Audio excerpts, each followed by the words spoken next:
warahmatullahi wabarakatuh. Perkenalkan, saya Marni, calon guru penggerak angkatan 7 dari Kabupaten Polinaru Mandar, Provinsi Sulawesi Barat.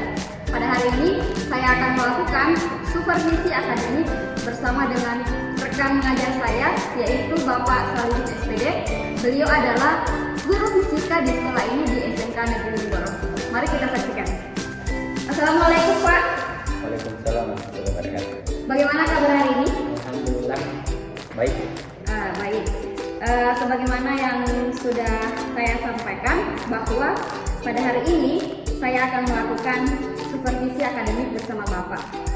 Sebagaimana kita ketahui bersama bahwa esensi dari supervisi akademik itu adalah kita akan bersama-sama mendiskusikan, mengkomunikasikan bagaimana proses pembelajaran sehingga dalam pengembangannya kita bisa mengetahui hal-hal apa saja yang bisa kita kembangkan sehingga menghasilkan proses pembelajaran yang jauh lebih baik. Seperti itu, Pak. Baik, saya ingin menanyakan beberapa hal sebelum kita melaksanakan kegiatan observasi. Yang pertama, saya ingin mengetahui tujuan pembelajaran dari apa yang akan Bapak bawakan pada hari ini. Terima kasih. Jadi untuk pertemuan hari ini tepatnya di kelas 10 TKJ untuk program keahlian TKJ itu sudah masuk materi tentang elastisitas dengan tujuan pembelajaran hari ini adalah memahami dengan baik tentang hukum Hooke atau tentang bagian yang tentang elastisitas. Ya. Baik, terima kasih. Jadi saya pertegas kembali bahwa tujuan pembelajaran yang Bapak ingin capai pada hari ini yaitu memahami dengan baik tentang hukum Hooke. Baik, ini berkaitan dengan materi elastisitas. Boleh saya tahu, Pak, ini kelas berapa? Ini kelas 10 program keahlian TKJ. Oh ya, jadi kelas 10 program keahlian teknik komputer dan jaringan. Baik. Nah, sekarang untuk kegiatan observasi sebentar, kita akan membicarakan tentang area pengembangan yang Bapak akan laksanakan dalam proses pembelajaran. Nah, area pengembangan apa yang hendak dicapai dalam pembelajaran kali ini, Pak?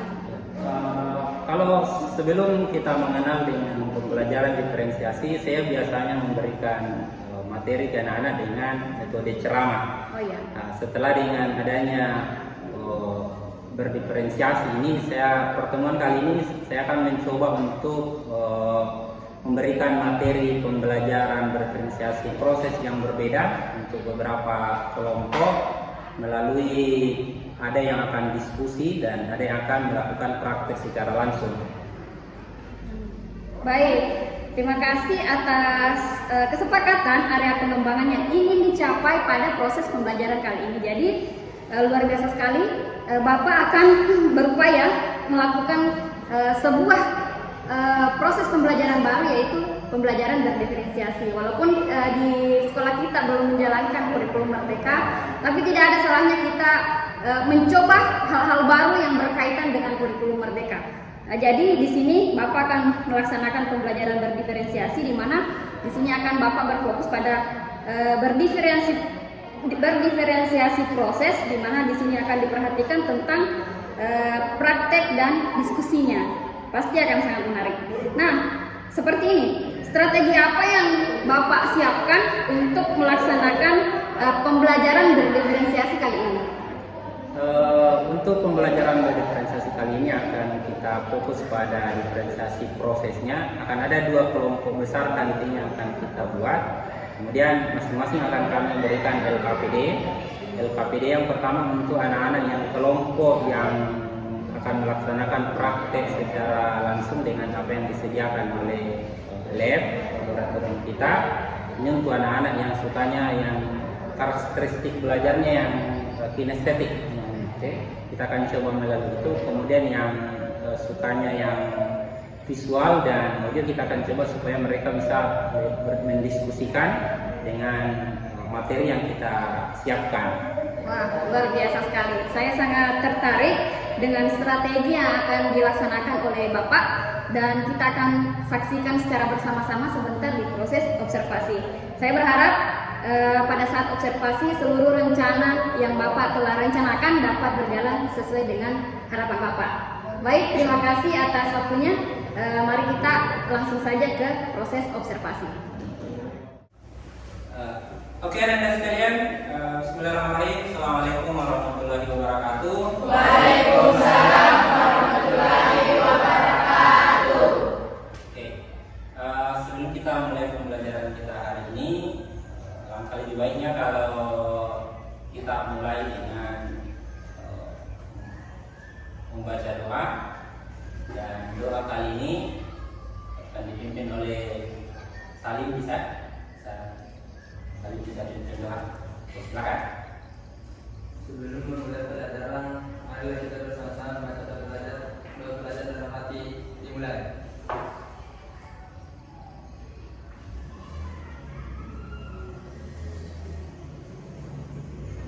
Selesai.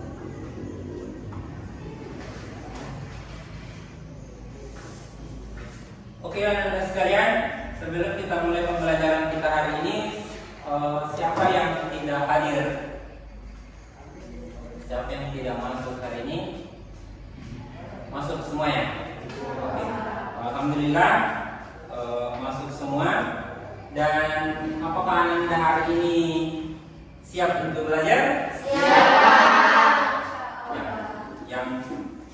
Yang masih ada galau-galaunya yang di rumah, simpan saja dulu di rumah. Hari ini kita belajar.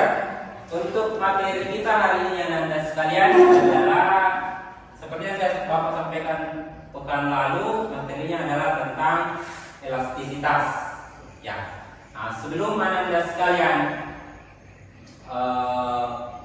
masuk materi kita, jadi tujuan pembelajaran kita hari ini adalah Ananda sekalian setelah belajar hari ini, Ananda sekalian mampu memahami dengan baik tentang hukum Hooke. Jadi hukum Hooke itu adalah hukum tentang elastisitas. Ya, jadi itu. Nah, sebelum Ananda sekalian belajar lebih lanjut, coba perhatikan dulu video berikut. Ini tentang beberapa peristiwa atau beberapa hal yang biasa kita temui di lapangan yang berkaitan dengan hukum Hooke atau elastisitas. Oke. Ini adalah video yang kebetulan agak kurang suaranya. Ini adalah video menunjukkan tentang video apa ini? Ini gambar apa?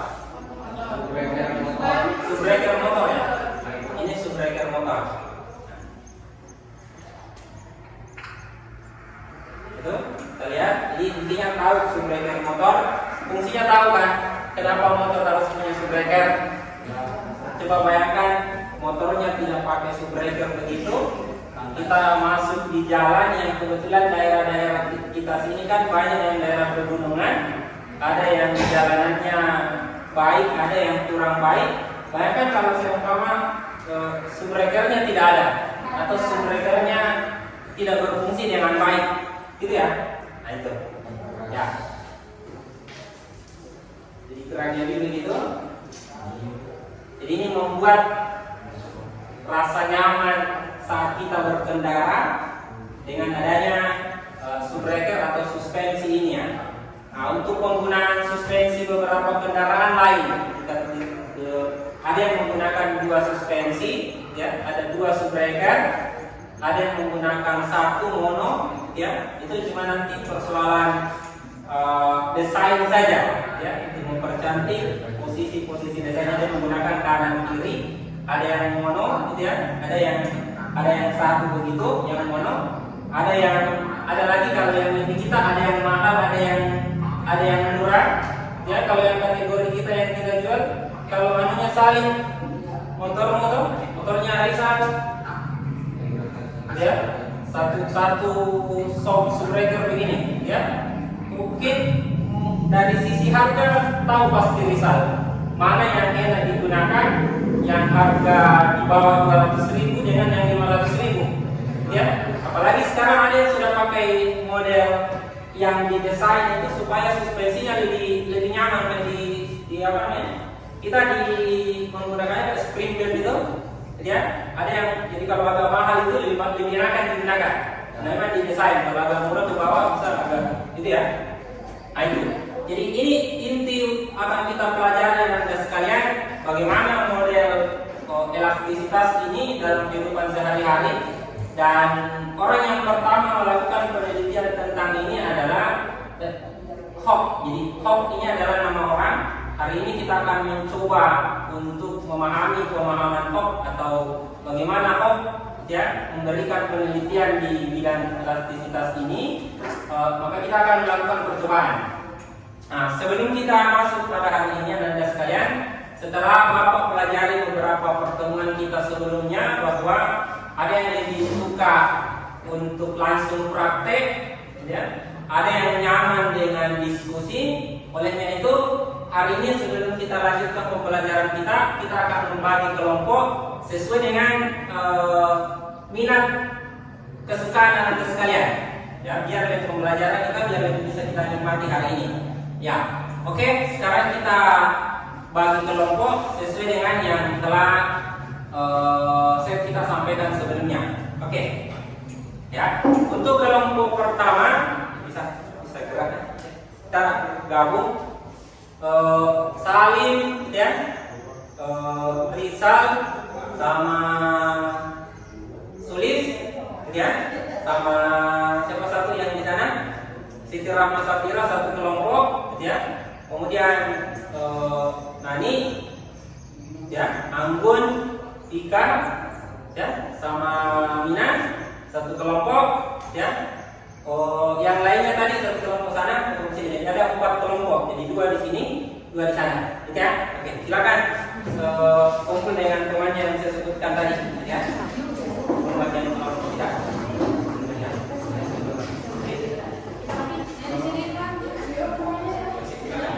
Jadi dulunya bisa saling nakal begini karena ini bagus modelnya.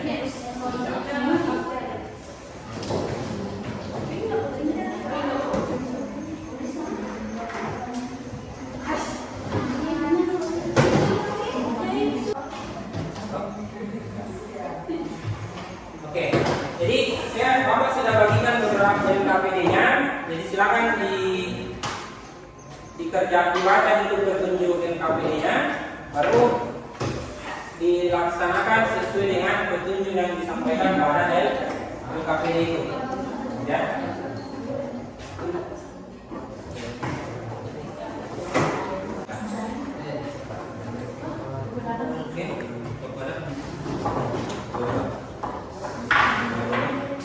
Oke, kemudian materi yang dihasilkan tetap digunakan ya untuk mengambil materi yang diinput untuk yang kelompok yang ini.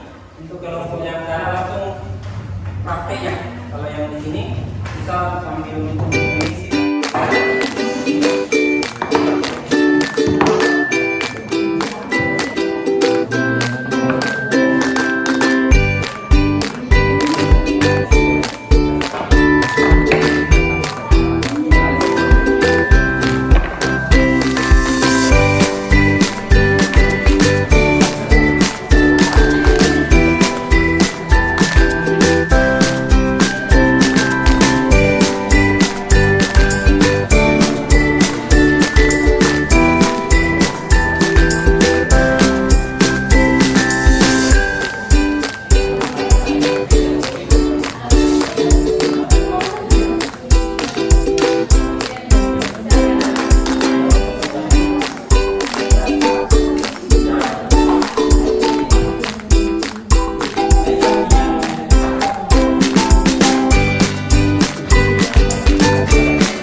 setelah Anda diskusikan tadi tentang elastisitas atau hukum Hooke tadi itu, kemudian ada yang praktek, saatnya kita masuk presentasi hasil yang akan Anda diskusikan dan dipraktekkan ya.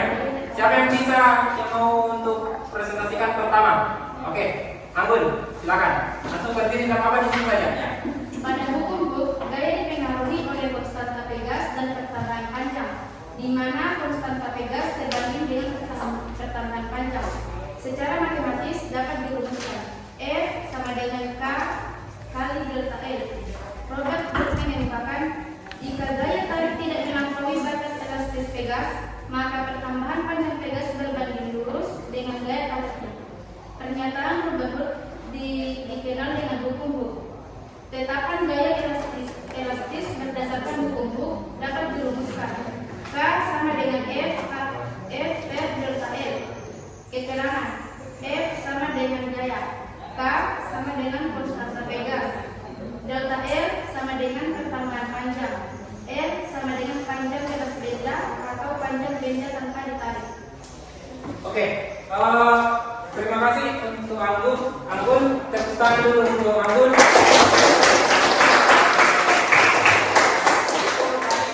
Sudah dijelaskan tentang bagaimana hasil diskusi untuk materi hukum Hooke tadi. Dan selanjutnya ketika Anda yang praktek, silakan siapa yang mau presentasikan hasilnya ada ini. Masuk presentasinya ya. Oke, silakan disampaikan analisisnya setelah melakukan praktek. Oke, silakan Salim. Ya. Pegas ini tetap atau tidak mengalami pertambahan panjang. Bagaimana bentuk saat setelah diderikan? Panjang semakin bertambah panjang. Apa yang terjadi jika Pegas terus-menerus diberi tambahan Pegasnya atau semakin panjang sesuai dengan beban yang diberikan. Kesimpulan. Kesimpulannya di bawah. Kesimpulan dari hasil percobaan Bertambah panjang yang misalnya dalam untuk sebuah aplikasi. ya. Oke, rekan sekalian, terima kasih untuk yang mewakili kelompok yang melakukan praktikum. Ya. Tepuk tangan dulu untuk saudara tadi.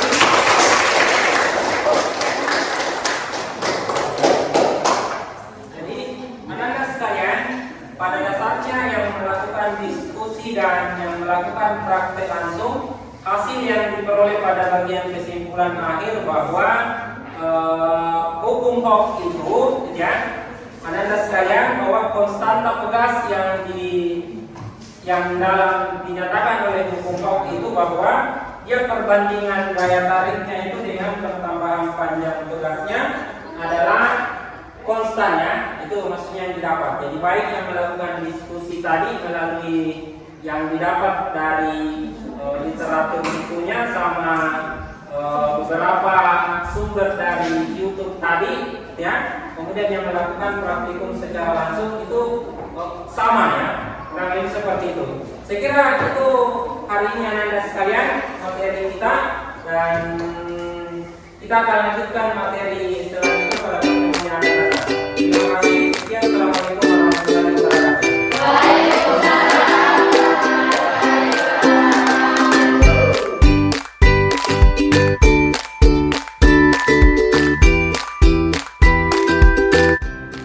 Bismillahirrahmanirrahim. Assalamualaikum warahmatullahi wabarakatuh. Baiklah, pada hari ini kita akan melaksanakan pasca observasi. Setelah kemarin di hari ini kita telah melakukan kegiatan pra-observasi dan observasi di kelas dalam rangka supervisi akademik. Nah, hari ini saya masih bersama dengan Bapak Kaligun yang kemarin telah saya observasi di kelas, dan kami akan melaksanakan komunikasi mengenai hal-hal yang kami telah dapati pada saat kami melaksanakan proses observasi. Assalamualaikum Pak, bagaimana kabar hari ini? Alhamdulillah. Kita panjang ini. Sepertinya Bapak dalam keadaan bahagia, alhamdulillah. Sebelum kita masuk di beberapa catatan refleksi mengenai tentang hasil supervisi akademik bersama Bapak kemarin, saya mengapresiasi kemarin itu Bapak telah melaksanakan proses pembelajaran yang sangat luar biasa. Saya sampai larut di dalamnya mendengarkan materi yang Bapak bawakan mengenai tentang hukum HOP itu, dan sangat menarik. Nah, mengenai tentang proses supervisi akademik yang kita laksanakan kemarin, izinkan saya mengetahui beberapa hal perasaan Bapak mengenai tentang kegiatan pembelajaran kita kemarin. Bapak siap? Baik. Sekarang yang pertama, kira-kira bagaimana nih perasaan Bapak setelah melaksanakan supervisi akademik bersama saya kemarin? Alhamdulillah, pada dasarnya sebenarnya saya suka dikritik untuk tanda kutip untuk kebaikan. Saya biasa memang saya sampaikan ke teman-teman kalau saya suka dikritik, baik itu langsung ataupun disampaikan dengan cara yang baik dan bijak tentunya. Terkait dengan supervisi kemarin, tentunya saya sangat bersyukur karena ini pengalaman pertama saya juga melakukan pembelajaran yang model terbaru yang terupdate sekarang ini. Saya berharap bahwa dengan beberapa masukan setelah supervisi itu menjadikan proses yang saya laksanakan kemudian itu bisa jauh lebih baik. Oke, terima kasih Bapak. Jadi memang seperti yang saya katakan kemarin, ketika kita melaksanakan supervisi itu kita jangan dibayang-bayangi oleh sebuah persepsi yang biasanya orang bayangkan bahwa supervisi itu adalah mencari kesalahan. Tapi supervisi itu adalah kita bekerja sama mengkomunikasikan hal-hal baik sehingga menghasilkan kualitas pembelajaran yang jauh lebih baik. Jadi kita bisa membicarakan tentang bagaimana kita menangani hal-hal yang mungkin belum kita laksanakan dalam proses pembelajaran dengan cara komunikasi efektif. Sekarang menurut Bapak nih, kira-kira dari apa yang sudah Bapak lakukan, apa yang sudah berjalan dengan baik, dan kira-kira apa yang masih perlu ditingkatkan? Karena ini lagi-lagi saya sampaikan bahwa ini adalah hal baru yang baru saya laksanakan kemarin. Itu yang perdana yang saya laksanakan. Jadi yang pertama saya belajar bahwa apa yang saya pikirkan sebelumnya, sebelum masuk ke dalam kelas tentang hambatan-hambatan yang akan mungkin saya temui di lapangan, ada yang beberapa kelihatan dan ada juga yang tidak kelihatan yang saya khawatirkan. Kemarin kan seperti yang sampaikan bahwa pembelajaran diferensiasi ini yang kebetulan kemarin saya ambil yang diferensiasi prosesnya, saya akan butuh pendampingan ekstra.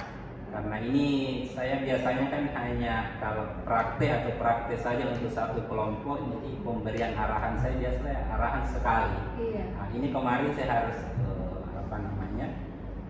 memberikan pendampingan istilahnya ke para peserta didik kita, karena ini suasananya ada dua kelompok yang berbeda dan yang masih membutuhkan penjelasan karena ini juga baru buat mereka. Iya. Kurang lebih seperti itu. Iya. Tapi saya berharap setelah ke depan ini dengan melihat kekurangan dan kelebihan itu jauh lebih baik tentunya pada saat pelaksanaan kita nantinya. Iya, terima kasih Bapak. Jadi terkait dengan apa yang Bapak sudah refleksi dari pembelajaran yang Bapak lakukan, mungkin saya akan memberikan sedikit refleksi juga. Refleksi walaupun kemarin kita sudah merefleksinya bersama-sama, kita bisa membicarakannya kembali bahwa saya melihat proses pembelajaran yang Bapak lakukan itu sudah sangat luar biasa menurut saya. Sebagaimana kita ketahui bersama bahwa pembelajaran berdiferensiasi ini adalah sebuah model pembelajaran yang baru kita ketahui. Begitupun dengan saya, walaupun saya melaksanakan program guru penggerak ini, tapi di dalam modul itu kita hanya diberi pemantik. Selebihnya kita diarahkan untuk mencari sendiri, berkreasi sendiri, untuk memahami apa sih makna dari pembelajaran berdiferensiasi itu. Nah, kemudian dari apa yang sudah saya amati, dari segi berdiferensiasi proses yang sudah kita kesepakati bersama bahwa Bapak hanya melaksanakan berdiferensiasi proses, itu juga saya melihatnya sudah berjalan cukup bagus.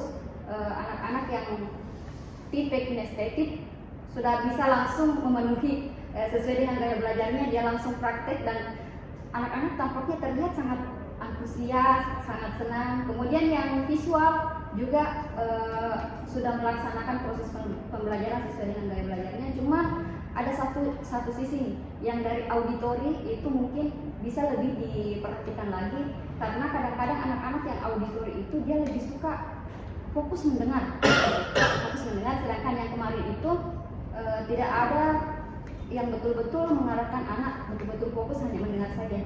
Jadi mungkin itu saja sebagai bahan pertimbangan kita bersama, bagaimana untuk meningkatkan effort kita dalam menyiapkan pembelajaran kepada anak-anak kita. Kemudian yang kedua, dalam proses pembelajaran itu saya sudah melihat proses pembelajaran sosial emosionalnya, di mana anak-anak betul-betul diarahkan untuk bertanggung jawab dari LKPD yang diberikan. Mereka betul-betul bekerja sama dan bertanggung jawab, saling memahami satu sama lain, sehingga menghasilkan sebuah kesimpulan yang sangat luar biasa. Cuman mungkin ada sedikit saran, dan mungkin bukan sesuatu yang mudah, tapi tidak ada yang begitu sulit ketika kita berusaha untuk mencobanya.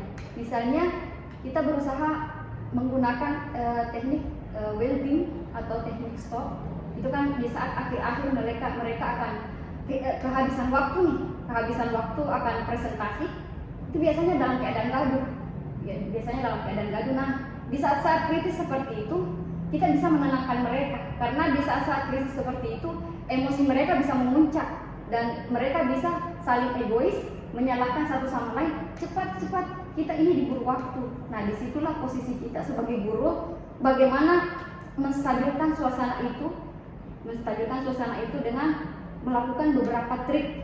Salah satu diantaranya itu yang saya dapatkan adalah teknik stop, dan itu bisa nanti kita bicarakan lebih jauh bagaimana caranya untuk menjalankan teknik itu. Dan itu juga membutuhkan satu effort juga. Kenapa? Karena kita bisa misalnya menggunakan musik dalam ruangan, mengajak mereka ke alam bawah sadar mereka, merenungi hal-hal apa yang mereka lakukan sehingga mereka bisa lebih menghargai orang lain. Apakah ada hal yang mereka lakukan yang kira-kira hanya untuk mencapai tujuan itu, mereka tidak menghargai perasaan temannya. Nah, melalui teknik stop itu, melalui teknik well-being itu, dia bisa lebih meresapi proses yang dia lakukan. Dia tidak hanya berfokus pada bagaimana cara menghasilkan nilai yang baik, nilai kelompok yang baik, tapi dia juga merasakan bahwa ternyata dalam mencapai proses itu kita harus memperhatikan perasaan teman-teman kita yang bekerja sama dengan kita. Mungkin ada yang tidak terlalu cepat dalam menyelesaikan masalah itu. Mungkin ada juga yang cepat, karena itu kan tingkat akademik siswa beda-beda nih. Tapi ada hal yang bisa kita tanamkan pada anak-anak bahwa mencapai nilai yang tinggi itu bukan satu-satunya hal yang penting dalam proses pembelajaran. Tapi ada hal yang lebih penting dari itu. Bagaimana kita memaknai proses, bagaimana kita menghargai orang lain, bagaimana kita memaknai segala sesuatu yang bisa kita pelajari di dalamnya, seperti itu, Pak. Dan hal ini hanya berupa saran saja, Pak, ya. Boleh di skip ketika misalnya hal yang saya sampaikan ini misalnya tidak berfaedah ataupun apa. Ini kita hanya berbagi pengalaman, berbagi informasi. Jika misalnya hal yang saya sampaikan itu misalnya menginspirasi, boleh dilaksanakan. Kalau tidak, boleh di skip, tidak ada masalah, seperti itu, Pak. Dan secara keseluruhan saya menganggap proses yang Bapak lakukan untuk sesuatu yang baru saja dilaksanakan, itu saya anggap sudah sangat luar biasa. Nah, dari tujuan pembelajaran yang di awal sudah kita sepakati itu, Pak, menurut Bapak apakah itu sudah tercapai atau belum? Kalau yang ditampilkan para peserta didik kita kemarin di kelas itu, saya rasa harapan saya itu meski belum 100% terpenuhi tapi mendekati lah. Apa tujuan pembelajaran kemarin itu tentang bagaimana menahan para peserta didik memahami hukum PAUD itu. Saya lihat dengan kesimpulan yang disampaikan, alhamdulillah tercapai. Alhamdulillah.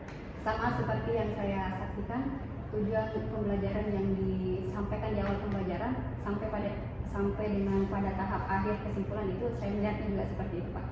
Tujuan pembelajaran sudah tercapai dengan baik, alhamdulillah. Nah, setelah kita melakukan beberapa percakapan nih tentang observasi kita di kelas, kira-kira apa rencana tindak lanjut yang akan Bapak lakukan untuk kedepannya? Yang pertama pasti tentunya karena diferensiasi kemarin hanya pada diferensiasi proses, saya akan lebih nanti ke depan ini akan mencoba untuk menggunakan diferensiasi yang lain, konten dan produknya. Tentunya akan lebih banyak belajar lagi. Alhamdulillah dalam waktu dekat ini teman-teman di forum komunitas MGMP sudah menjadwalkan itu dan bisa ada yang berbagi ilmu lagi dengan teman-teman yang sudah menjalankan praktek pembelajaran diferensiasi. Tentunya tambah lagi dengan integrasi pembelajaran sosial emosionalnya, mungkin bisa perlu setiap pelajaran lebih jauh lagi untuk mengenal itu. Bisa betul-betul kita gunakan, saya gunakan pribadi dalam proses pembelajaran saya di kelas. Betul, Pak. Pak, boleh saya tahu nih, pembelajaran berdiferensiasi itu pertama kali Bapak dengar dari mana? Awalnya sudah dari PNN-nya. PNN ya. Teman-teman komunitas Iya. komunitas organisasi dan pernah juga mengikuti seminar online, cuma masih dalam bahasan bahwa seperti ini. Saya belum pernah lebih jauh melirik itu bagaimana prosesnya, dan memang betul saya lihat beberapa yang di belajarnya atau di YouTube itu belum ada yang secara rinci menjelaskan itu. Jadi secara garis besarnya sudah bisa tergambarkan. Memang hanya tinggal perlu latihan, mencoba materi-materi mana nantinya yang cocok untuk konten, mana yang cocok untuk produk. Kalau saya lihat mungkin ini karena kayaknya tidak pasti atau tidak semua materi dalam pembelajaran kita nantinya itu bisa dijalankan secara bersamaan ketiga-tiganya. Saya lihat itu sementara sejauh yang saya paham itu dalam kekurangan pemahaman saya tentang pembelajaran diferensiasi dan pembelajaran sosial emosional itu seperti itu pemahaman saya. Luar biasa sekali Bapak. Jadi ini akan menjadi sebuah inovasi baru untuk kita. Mudah-mudahan kedepannya kita bisa berkolaborasi bersama-sama menjalankan yang menjadi inti juga salah satu dari program Merdeka, ya ini dia pembelajaran berdiferensiasi. Mudah-mudahan ke depan kita bisa berkolaborasi untuk menghasilkan proses pembelajaran berdiferensiasi yang lebih baik. Nah selanjutnya nih Pak, tadi kita sudah melakukan untuk setiap observasinya. Kedepannya tentunya kita memiliki keinginan untuk semakin mengembangkan kualitas pembelajaran kita di kelas. Jadi saya ingin mengetahui beberapa hal, kira-kira apa yang bisa kita lakukan bersama pada proses pengembangan itu. Aktivitas pengembangan apa yang bisa Bapak lakukan untuk pengembangan selanjutnya, pengembangan proses pembelajaran selanjutnya? Tentunya dengan adanya komunitas musyawarah guru MGMP itu, dan alhamdulillah teman-teman yang sudah tergabung di sana baik dari sekolah penggerak ataupun sekolah yang sudah tahun lalu menjalankan IKM ini walaupun baru mandiri, sudah membuat rancangan program itu, dan mudah-mudahan bulan depan ini bisa dijalankan itu, karena yang kemarin disampaikan Pak Ketua bahwa kalau kita mau menjalankan IKM ini, kalau tidak memahami pembelajaran berdiferensiasi katanya kita hanya berpura-pura menjalankan IKN. Oh iya, Artinya kita harus paham Iya. bagaimana pembelajaran Iya. diferensiasi. Iya. Saya kira itu yang Iya. akan dalam waktu libur ini menjelang tahun ajaran baru, Iya. kita akan fokus ke sana Iya. untuk itu, dalam rangka mempersiapkan itu. Iya. Saya kira seperti itu. Oke, jadi betul seperti itu ya. Ternyata pembelajaran berdiferensiasi itu nyawanya UKM. Jadi mau tidak mau kita harus mencoba mencari berbagai hal yang bisa mendukung tentang pembelajaran berdiferensiasi itu. Nah, apa tujuan yang hendak dicapai dari pengembangan proses pembelajaran berdiferensiasi ini, Pak? Ya, tentunya ini kan kita berhadapannya dengan peserta didik. Ya. Jadi bagaimana dengan memahami secara baik, secara menyeluruh tentang pembelajaran diferensiasi ini, pelayanan guru terhadap peserta didik itu bisa terlaksana dengan baik sehingga muncul kemudian semangat belajar yang lebih baik dari anak-anak, antusias belajar dari anak-anak bisa lebih baik dan bisa lebih menikmati pembelajaran setiap kali kita melakukan proses pembelajaran di kelas. Luar biasa sekali, Pak. Tujuan yang hendak dicapai betul-betul luar biasa. Nah, dari tujuan yang hendak dicapai ini, apa ukuran keberhasilan Bapak yang menyatakan bahwa tujuan ini tercapai atau tidak?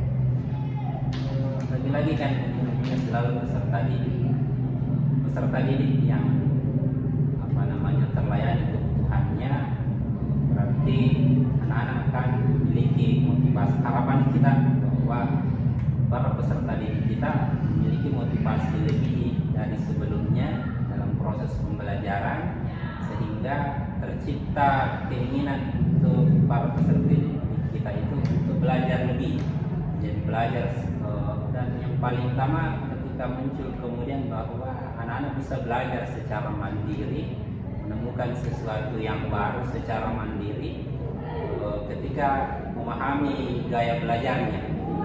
Dengan kita menjadi pemantik bagi para peserta didik kita, dengan timbulnya keinginan antusias anak-anak dalam belajar, kebutuhan belajar, cara belajar mereka ketemu mungkin bahasanya.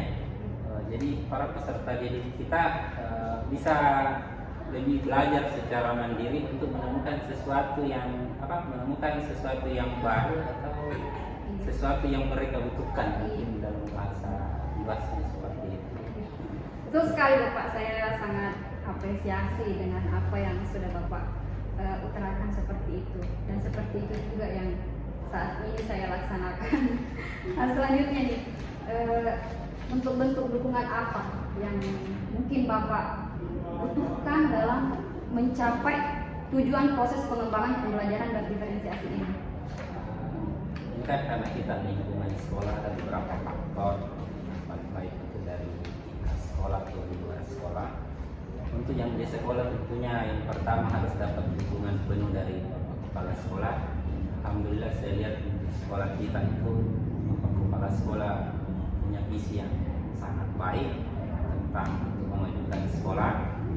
Kemudian yang kedua teman-teman guru tentunya, dan alhamdulillah saya bersyukur dengan adanya Marni bisa jadi teman komunikasi dan mari bisa berbagi lebih baik kepada kami, karena kalau tidak saling mendukung ini saya kira pekerjaan yang berat ini, kalau saya rasakan berat ini tentu akan terasa lebih berat lagi. Tapi kalau ada dukungan dari teman-teman, kita saling mendukung, saling bekerja sama, mencari solusi sama-sama, karena yang dibahasakan tadi ini adalah hal baru yang membutuhkan kita yang terjemahkan, kita yang terjemahkan ini bagaimana model yang baiknya dalam pembelajaran. Jadi dengan sering kita sharing bersama guru, saya kira itu. Yang terlebih lagi ada peserta didik tentunya, bahwa dukungan dari peserta didik untuk ini, karena kita perlu juga mengetahui bahwa peserta didik ini kebutuhannya apa, dia berangkat dari mana dan mau kemana. Dan tentunya untuk pihak luar sekolah sebagai untuk orang tua yang akan kita libatkan untuk memberi dukungan kepada kita, bisa ada komunikasi kita dengan orang tua bagaimana model anak-anak ketika yang setengah harinya berada di luar sekolah. Saya kira itu berapa pendukung saya butuhkan, kita butuhkan untuk melaksanakan proses ini. Terima kasih atas beberapa respon yang telah Bapak sampaikan.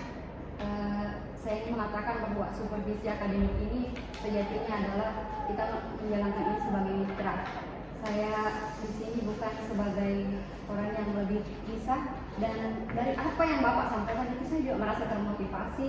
Ada hal-hal positif yang kira-kira masuk ke dalam hati saya bahwa seperti itulah memang seharusnya yang kita lakukan untuk mencapai hal-hal baik dalam proses pembelajaran kita. Tentu saja tujuan akhirnya adalah untuk peserta didik kita, bagaimana supaya kualitas mereka jauh lebih baik, mereka bisa belajar lebih merdeka lagi. Nah, terkait tentang aktivitas pengembangan ini tentu saja sebaiknya ada schedule atau waktu, kira-kira kapan? Oh itu saya kira dalam waktu dekat atau sesegera mungkin, karena ke depan ini tinggal sebulan kita masuk tahun ajaran baru dan sekolah sudah mendaftarkan diri walaupun baru tahap 1 untuk implementasi kurikulum merdeka ini untuk mandiri belajar. Jadi kita harus siap sebelum memasuki tahun ajaran baru yang rencananya di awal Juli. Baik, terima kasih Bapak atas segala respon yang dari apa yang sudah saya paparkan. Saya pikir untuk kegiatan pasca observasi ini akan saya akhiri sampai di sini. Sebelumnya saya ucapkan terima kasih banyak dan saya mohon maaf jika selama mulai dari pra-observasi, observasi dan pasca observasi ini ada beberapa pengucapan kata yang mungkin kurang berkenan di hati Bapak. Selayaknya kita manusia adalah tempatnya hilaf dan salah. Yang jelas apa yang saya sampaikan ini semuanya adalah berniat baik demi kemajuan kita bersama, demi kemajuan anak-anak kita, dan demi kemajuan sekolah kita. Nah, demikian yang bisa saya paparkan pada hari ini. Sekali lagi terima kasih atas kerjasamanya. Saya akhiri. Assalamualaikum warahmatullahi wabarakatuh.